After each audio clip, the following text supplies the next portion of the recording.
안녕하세요, 지구 언니입니다. 제가 지금 보이는 이 자전거 비앙키 올트레 프로를 탄 지 벌써 1년이 다 되었어요. 그동안 얼마나 주행을 했는지 제가 스트라바 통계를 확인해 보니까 약 4,000km 정도 라이딩을 했더라고요.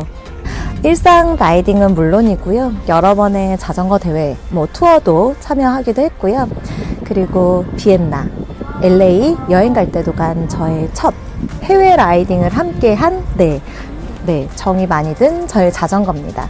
1년이란 꽤 긴 시간 동안 다양한 환경에서 제가 주행을 해왔기 때문에 누구보다도 이 자전거를 잘 이해하고 있다고 생각이 들어요. 그래서 구독자분들께도 이제 1년 정도 됐으니 잘 설명할 자신이 생겼습니다. 비앙키 올트레 프로에 대한 찐 리뷰를 시작하겠습니다. 특히 올트레의 경우는 초경량에 집중한 RC 프레임하고요, 그 다음에 카운터베일 기술이 들어가서 주행 질감에 좀 집중을 한 프로 등급, 그리고 이제 중급 입문자들을 위한 콤프, 이렇게 RC, 프로, 콤프 세 가지 라인업으로 구성이 되어 있고요. 그 중에 제가 탄 거는 올트레 프로 모델입니다. 제 키가 158에 인심이 74고요. 그래서 프레임을 47 사이즈를 선택을 했어요. 제가 타고 있는 이 자전거의 사양을 소개해 드리면요, 이 자전거는 비앙키 올트레 에어로 프레임의 프로 등급의 프레임이고요. 그리고 구동계는 캠파놀로 슈퍼 레코드 EPS 12단 전동 구동계가 장착이 되어 있고, 휠은 캠파놀로 보라 울트라 60 림폭이 60mm인 휠을 끼고 있고요. 그리고 타이어는 제가 굉장히 애정하는 벨로플렉스 코르사 타이어가 꽂혀져 있습니다. 올트레의 경우는 공격적인 성향의 이제 에어로 프레임을 가지고 있어서 리치가 좀 긴 편이에요. 그리고 이제 일체형 핸들바가 장착되어 있기 때문에 따로 스템을 조절한다거나 하는데 좀 어려움이 있습니다. 그래서 전반적으로 이제 키가 작은 저 같은 사람한테는 이 자전거가 크다는 느낌은 어쩔 수가 없었어요. 하지만 작은 제 키를 탓해야겠죠. 자전거 프레임 제조사 중에 가장 늦게 차세대 프레임을 발표한 비앙키는 꽤 파격적인 디자인의 에어로바이크를 선보이면서 긍정적이든 부정적이든 사람들에게 충격을 안겨줬었죠. 근육질의 에어로 프레임, 황소의 뿔을 연상시키는 공격적인 핸들바, 헤드 튜브에 장착된 아가미 같은 에어 디플렉터까지 공기 역학적 측면을 많이 고심한 듯한 진보적인 디자인이라고 할 수 있습니다. 이 에어 디플렉터는 헤드 튜브 주변으로 공기를 흘려줘서 RC 핸들바와 하나의 시스템으로 작용해서 공기 저항을 줄여주는 원리라고 합니다. 올트레가 지난 모델인 XR4에 비해 시속 50km 속도에서는 17.1W를 더 절감할 수 있고, 250W로 40km를 주행했을 때는 45초를 절감할 수 있다고 할 만큼 에어로 효과를 체감할 수 있다, 이렇게 설명을 했는데요. 제가 1년 정도 주행을 해보니 역시나 이 에어로 다이나믹한 퍼포먼스가 월등하다고 느꼈어요. 제가 자주 라이딩하는 루틴 코스의 평속을 보면 기변 후에 시속 2에서 4km 이상 증가한 것을 확인할 수가 있거든요. 확실히 이 에어로적인 성능이 탁월한 것을 증명하는 게 아닌가 싶습니다. 에어로 성능도 성능이지만 처음 올트레를 타면서 가장 놀라웠던 부분이 승차감이었어요. 노면에서 올라오는 잔진동을 잡아주기 때문에 편안함을 느낄 수 있고요. 특히 장거리 라이딩에서 피로도가 훨씬 줄어들더라고요.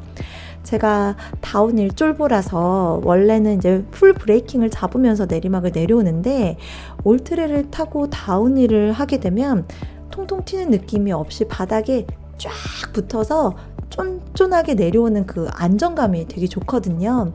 그래서 자신감 있게 속도를 즐길 수 있게 되었어요. 그게 바로 라이더에게 편안한 승차감과 안정감을 주는 비앙키만의 카운터베일 기술 덕분인 것 같습니다. 물론 이 카운터베이 기술력으로 승차감이 좋은 건 큰 장점이라고 할 수 있지만 반응성이 떨어지는 느낌은 어쩔 수 없었던 것 같아요. 인터벌로 탁 치고 나가야 하는 상황에서 반박자 늦는다는 느낌이 들었거든요. 그래서 좀 더 날렵하고 파워풀한 라이딩을 선호하신다면 카운터베일이 빠진 RC 프레임을 선택하시는 게 좋으실 것 같고요.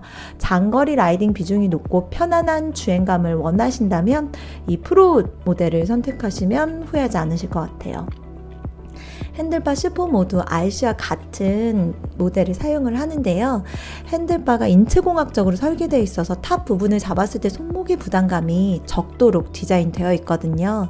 특히 긴 어필 라이딩을 하면 핸들바 탑을 잡고 오르게 되는데 그때의 그립감이 꽤 괜찮습니다. 비앙키 올트레를 처음 만났을 때 강력한 느낌의 공격적인 에어로 바이크라서 과연 저 같은 개미 파워가 감당할 수 있을까 걱정했는데 실제 주행을 해보면 퍼포먼스적인 부분은 당연히 만족스럽고요. 그에 뒤처지지 않을 만큼 라이더의 편안함을 고려했다는 걸 느낄 수 있거든요. 그래서 뭔가 겉은 강해 보이지만 속은 따뜻한 친데레 스타일의 자전거라는 생각이 들었어요. 이 야생마 같은 자전거에 적응하면서 제 몸을 길들이는데 처음엔 시간이 좀 걸렸지만 익숙해지고 나서는 에어로바이크에 대한 게 이런 거구나를 완벽하게 이해할 수 있게 되었던 것 같습니다. 개인적으로는 저보다 파워가 더 좋으신 분이 이 자전거를 타신다면 올트레가 가진 장점을 훨씬 더 체감하지 않을까 싶어요. 디자인적인 부분은 워낙 개인 취향이 갈리는 부분이라 평가하기 어렵지만 제가 올트레를 타면서 가장 좋았던 점은 흔하지 않은 디자인의 개성이 명확한 자전거란 점이에요. 해외 라이딩을 하면서 자전거 멋지다는 칭찬 진짜 많이 들었거든요. 아마도 비앙키만의 독창적인 디자인이 눈길을 끌었던 것 같습니다. 그리고 투어나 대회 나가면 자전거를 먼저 보시고 저를 알아봐 주시는 분들이 있을 만큼 이 비앙키만의 희소성이 매력적이기도 했습니다.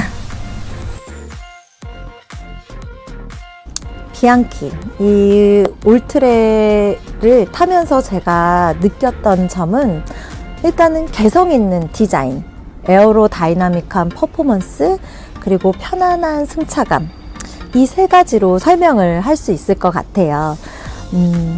사실 이 비앙키를 제가 1년을 타고 이제 떠나보는 지금에서야 리뷰를 하게 돼서 좀 아쉬움이 큰데 사실 이 리뷰를 하기까지 좀 고민을 했던 게 제가 전문 사이클리스트도 아니고 그리고 상급 아주 잘 타는 MCT 동호인도 아니고 그리고 로드 자전거에 입문한 지 이제 한 3년 차가 되는 입문한 지 얼마 안 된 자전거 라이더가 제 개인적인 경험이나 주관적인 생각으로 리뷰를 하는 게 사실 좀 굉장히 조심스러운 입장이었거든요. 하지만 이제 단기간 일주일, 100km 이렇게 타본 시승이 아니라 제가 1년이란 긴 시간 동안 이걸 타본 경험이 여러분에게 조금이라도 좀 도움이 됐으면 자전거를 선택하시는데 그렇지 않을까 생각을 해서 이렇게 영상을 찍어 봤습니다. 영상을 보신 분들이 재밌고 유익했기를 바라면서 저는 다음에는 새로운 자전거를 들고 찾아오겠습니다. 안녕. 오늘도 알라 하세요.